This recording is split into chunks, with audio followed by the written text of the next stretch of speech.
Shooting it raw? Yes, shooting it raw. So this is called the Philippines Border Island.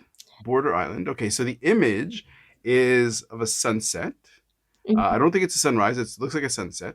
It's that sort of exposed mid tide, so you can see some of the rocks or rocks and reef or whatever are kind of exposed. In Yeah. the background, there's maybe one or two boats, and you're shooting onto this sort of like, I guess it's broken coral.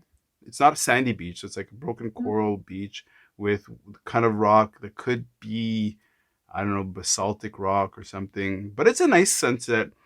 You say, I mean, it says the Philippines. I've been to the Philippines. I kind of know that kind of beach style. I would imagine there are a lot of sea urchin and a lot of starfish. So why include this photo?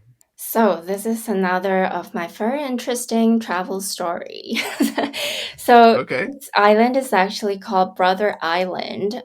It's an private island in El Nido, and for this photo particularly, the way we have to travel to get there is quite exciting because it's such a Mm-hmm. small island.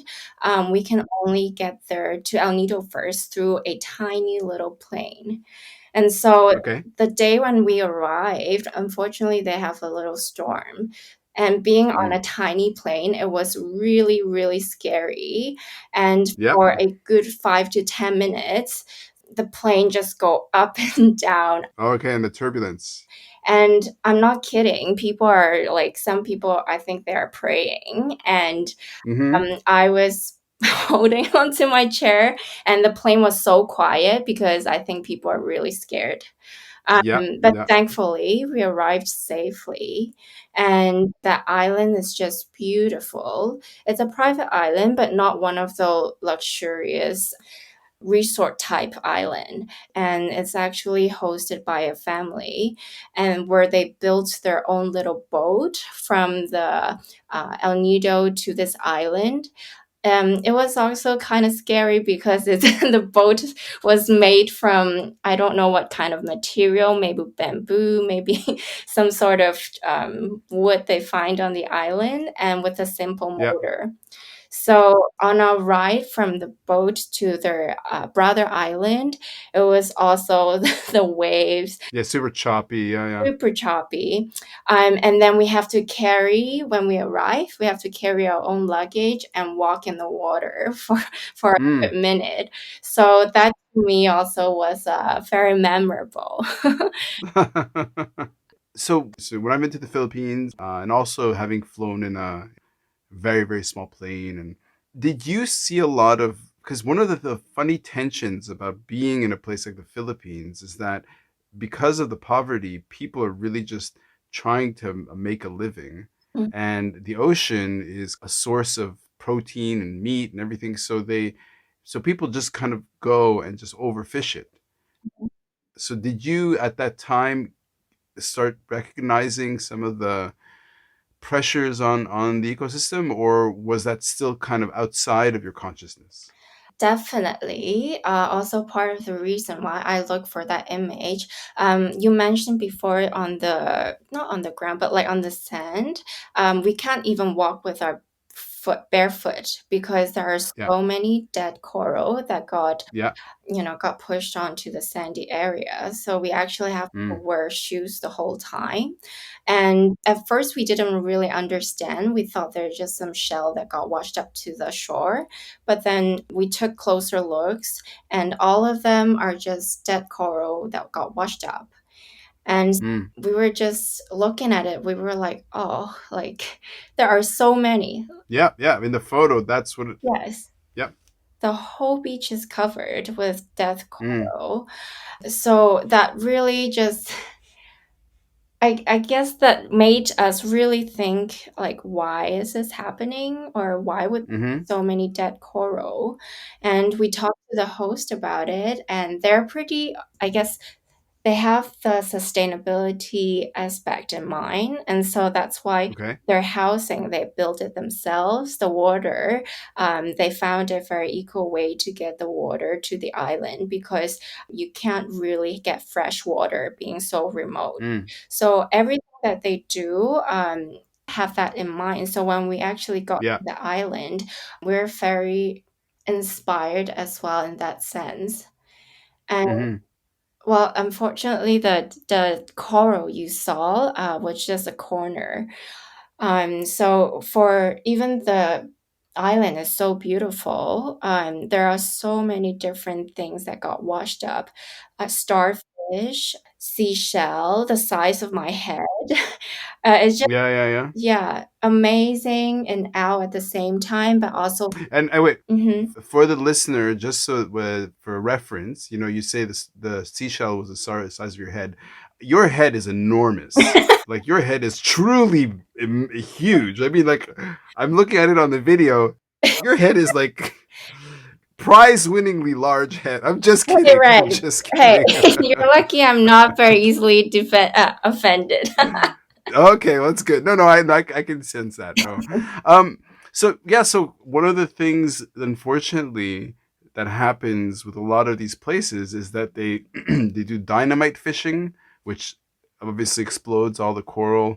Mhm, They do cyanide fishing, which basically kills everything. Well, mostly the fish. I don't know if cyanide kills coral directly, but mhm, so is LumiVoce, have you had since you've been there, mhm. have you had projects that have looked at marine habitats or has it been mostly terrestrial habitats?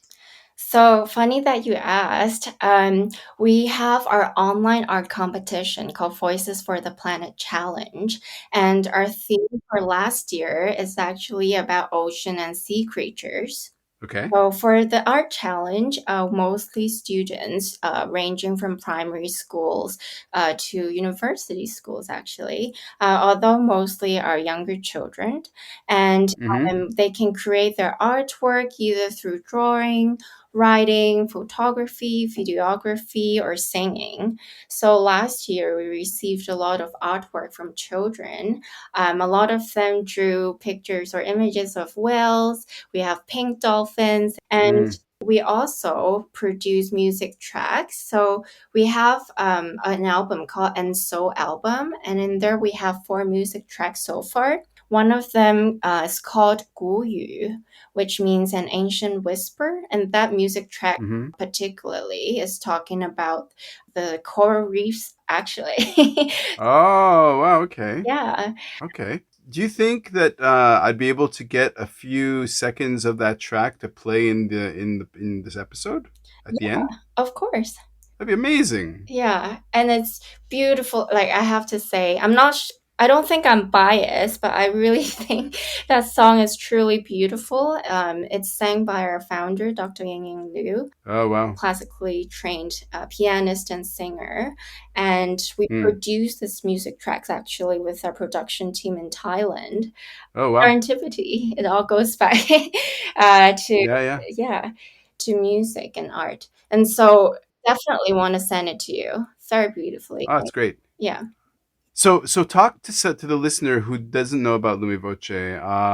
Why is music of interest? So our organization started in 2016 by Dr. Ying Ying Liu, and like I said, her background in music and art is her passion in life. And then later on, throughout her travel, she got the chances to be in a lot of nature or be connected with wildlife. And so she really wants to combine her two passion into a meaningful project slash organization. And so as an artist myself, I also really very sentimental in a way when it comes to musical or artistic expression. And I really do also believe in the core, which is, music touch the hearts. And Mm. music and art is what really have a truth impact on us.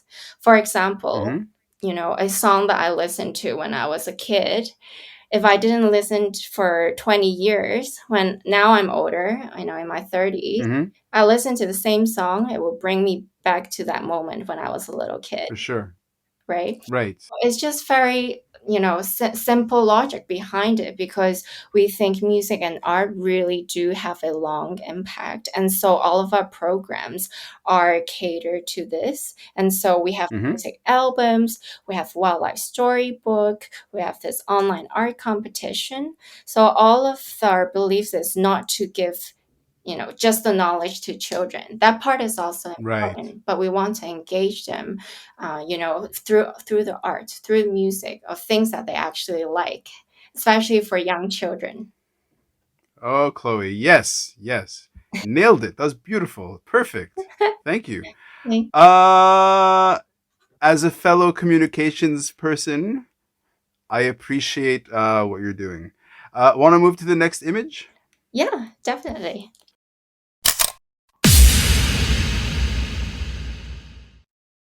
So, is life really a gift? Really?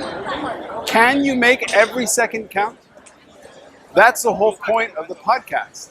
So, if you like what you've seen and you're inspired, because that really is my mission, then please give it a like, subscribe, and share. Shooting it raw? Yes, shooting it